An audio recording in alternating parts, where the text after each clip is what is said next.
Aos Colossenses. Capítulo 1. Paulo, apóstolo de Cristo Jesus pela vontade de Deus, e Timóteo, nosso irmão, aos santos irmãos fiéis em união com Cristo em Colossos. Que tenhais benignidade merecida e paz da parte de Deus nosso Pai. Agradecemos sempre a Deus, o Pai de nosso Senhor Jesus Cristo, quando oramos por vós, pois ouvimos falar da vossa fé em conexão com Cristo Jesus e do amor que tendes por todos os santos, por causa da esperança que está sendo reservada para vós nos céus.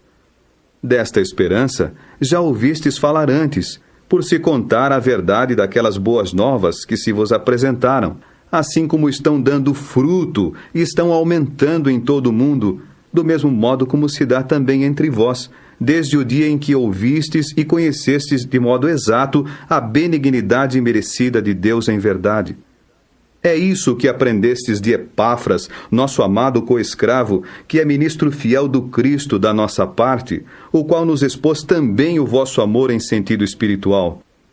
É também por isso que nós, desde o dia em que ouvimos isso, não cessamos de orar por vós e de pedir que fiqueis cheios do conhecimento exato da sua vontade em toda a sabedoria e compreensão espiritual, para andardes dignamente de Jeová com o fim de lhe agradardes plenamente, ao prosseguirdes em dar fruto em toda a boa obra e em aumentar no conhecimento exato de Deus, sendo fortalecidos com todo o poder ao alcance de seu glorioso poderio, de modo a perseverardes plenamente e serdes longânimes com alegria, agradecendo ao Pai que vos tornou idôneos para a vossa participação na herança dos santos na luz. Ele nos livrou da autoridade da escuridão e nos transferiu para o reino do Filho do seu amor, mediante quem temos o nosso livramento por meio de resgate, o perdão dos nossos pecados. Ele é a imagem do Deus invisível, o primogênito de toda a criação, porque mediante ele foram criadas todas as outras coisas nos céus e na terra, as coisas visíveis e as coisas invisíveis, quer sejam tronos, quer senhorios, quer governos, quer autoridades. Todas as outras coisas foram criadas por intermédio dele e para ele. Também, ele é antes de todas as outras coisas, e todas as outras coisas vieram a existir por meio dele, e ele é a cabeça do corpo, a congregação. Ele é o princípio, o primogênito dentre os mortos, para se tornar aquele que é primeiro em todas as coisas.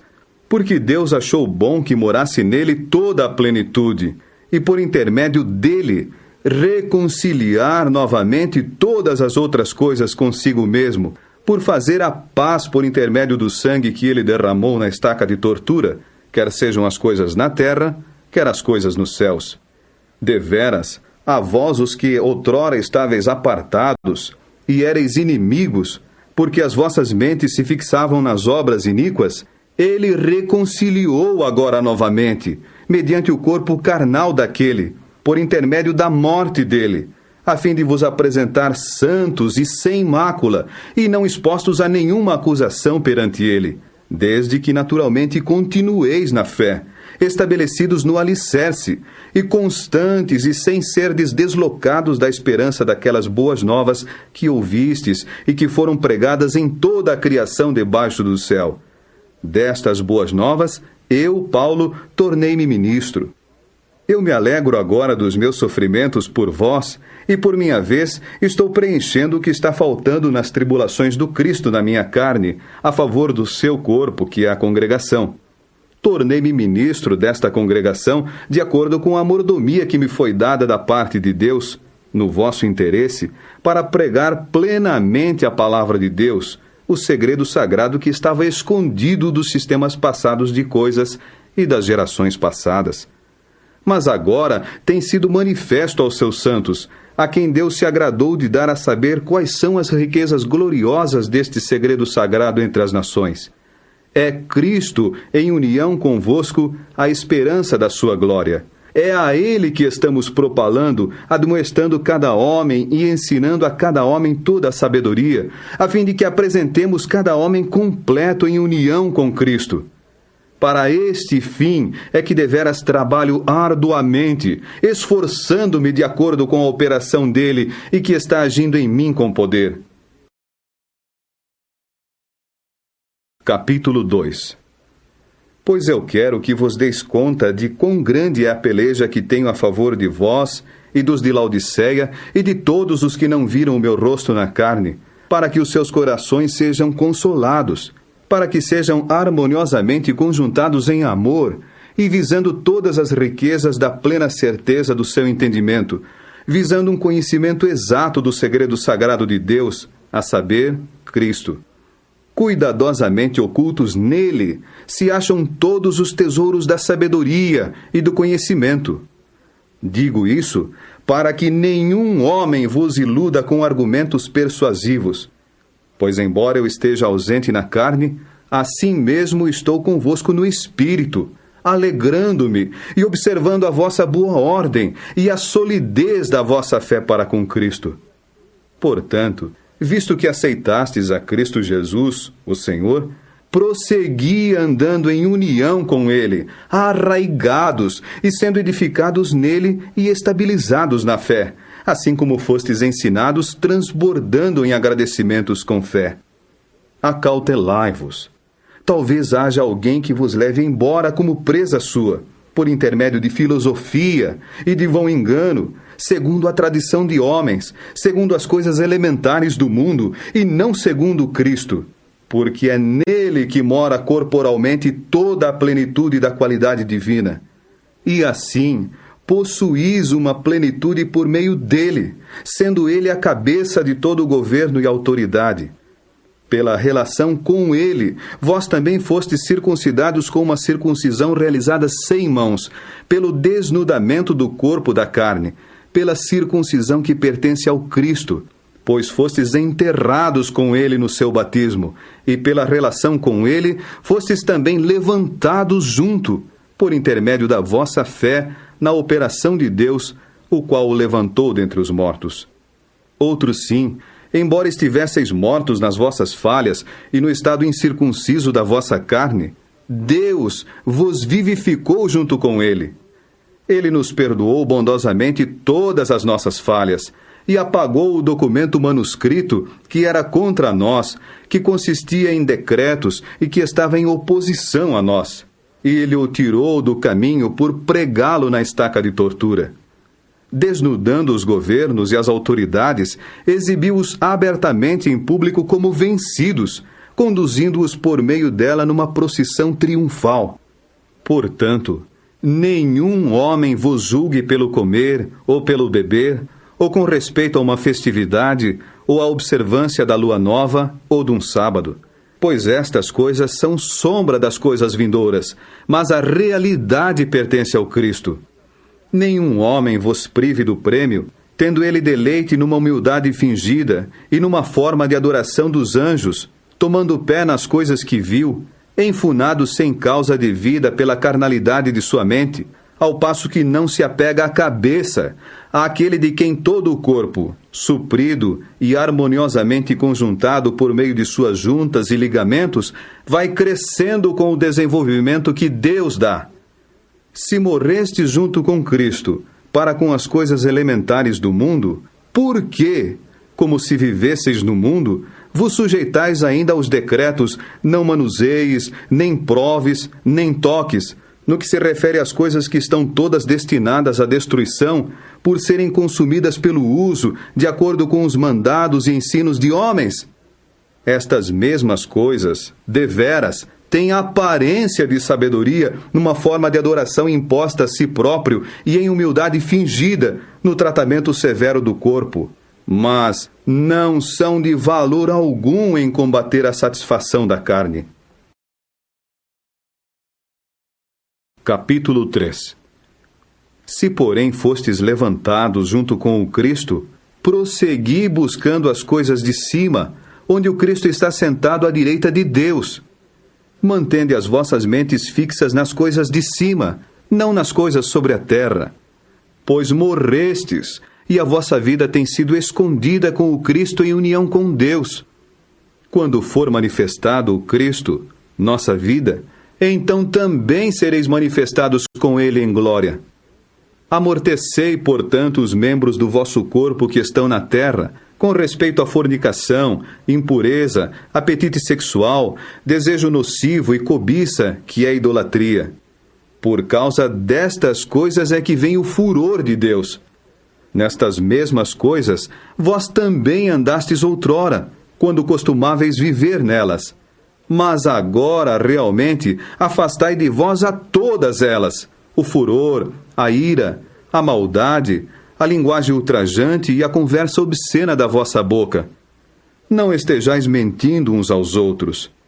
Desnudai-vos da velha personalidade com as suas práticas, e revesti-vos da nova personalidade, a qual, por intermédio do conhecimento exato, está sendo renovada segundo a imagem daquele que a criou, não havendo nem grego, nem judeu, circuncisão, nem incircuncisão, estrangeiro, cita, escravo, homem livre, mas Cristo é todas as coisas e em todos. Concordemente, como escolhidos de Deus, santos e amados, revesti-vos das ternas afeições de compaixão, benignidade, humildade mental, brandura e longanimidade. Continuai a suportar-vos uns aos outros e a perdoar-vos uns aos outros liberalmente, se alguém tiver razão para queixa contra outro. Assim como Jeová vos perdoou liberalmente, vós também o fazei. Além de todas estas coisas, porém, revesti-vos de amor, pois é o perfeito vínculo de união. Também, a paz do Cristo domine nos vossos corações, pois de fato fostes chamados a ela em um só corpo, e mostrai-vos gratos.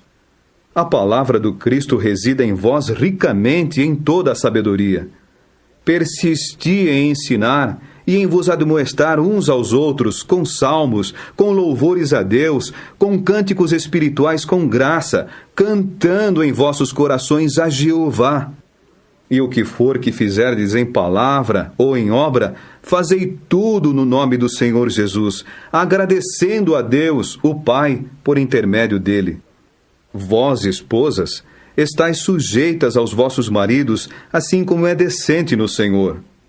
Vós, maridos, persisti em amar as vossas esposas, e não vos ireis amargamente com elas.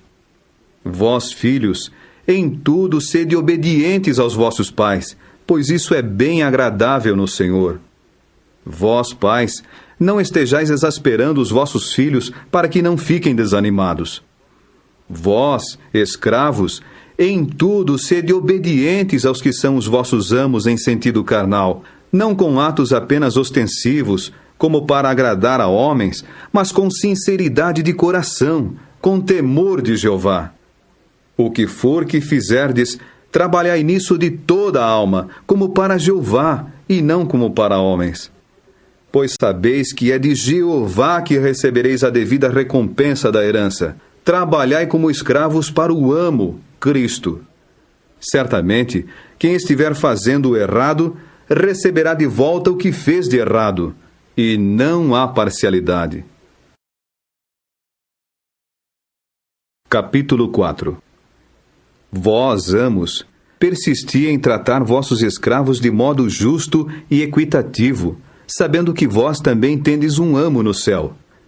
Persisti em oração, permanecendo despertos nela com agradecimento, orando ao mesmo tempo também por nós, para que Deus nos abra uma porta de pronunciação, para falarmos o segredo sagrado acerca do Cristo, pelo qual de fato estou em cadeias, para que eu o torne manifesto, assim como devo falar. Prossegui andando em sabedoria para com os de fora, comprando para vós todo o tempo oportuno. Vossa pronunciação seja sempre com graça, temperada com sal, para que saibais como responder a cada um. Tíquico, meu amado irmão e fiel ministro e co-escravo no Senhor, vos fará saber todos os meus negócios. Com este mesmo propósito, para que saibais as coisas que têm que ver conosco e para que console os vossos corações, eu o envio a vós, junto com Onésimo, fiel e amado irmão meu, que é do vosso meio. Eles vos farão saber todas as coisas daqui. Aristarco, meu companheiro de cativeiro, manda-vos os seus cumprimentos, e assim também Marcos, primo de Barnabé, a respeito de quem recebestes mandado para o acolher, se for ter convosco. E Jesus, que é chamado justo, sendo estes dos circuncisos. Somente estes são os meus colaboradores pelo reino de Deus, e estes mesmos se tornaram para mim um auxílio fortificante. Epáfras, que é do vosso meio, escravo de Cristo Jesus, manda-vos os seus cumprimentos, esforçando-se sempre a favor de vós nas suas orações, para que por fim estejais de pé, completos e com firme convicção em toda a vontade de Deus. Eu, deveras, lhe dou testemunho de que faz grande esforço a favor de vós e daqueles de Laodiceia e dos de Hierápolis. Lucas, o médico amado, manda-vos os seus cumprimentos, e o mesmo faz Demas. Dai os meus cumprimentos aos irmãos de Laodiceia, e a Ninfa, e a congregação na casa dela. E quando esta carta tiver sido lida entre vós, providenciai para que seja também lida na congregação dos laodicenses, e para que leais também a de Laodiceia. Também, dizei a Arquipo, persiste em vigiar o ministério que aceitastes no Senhor, para que o cumpras. Aqui está o meu cumprimento, o de Paulo, pela minha própria mão. Continuai a lembrar-vos das minhas cadeias. A benignidade merecida seja convosco.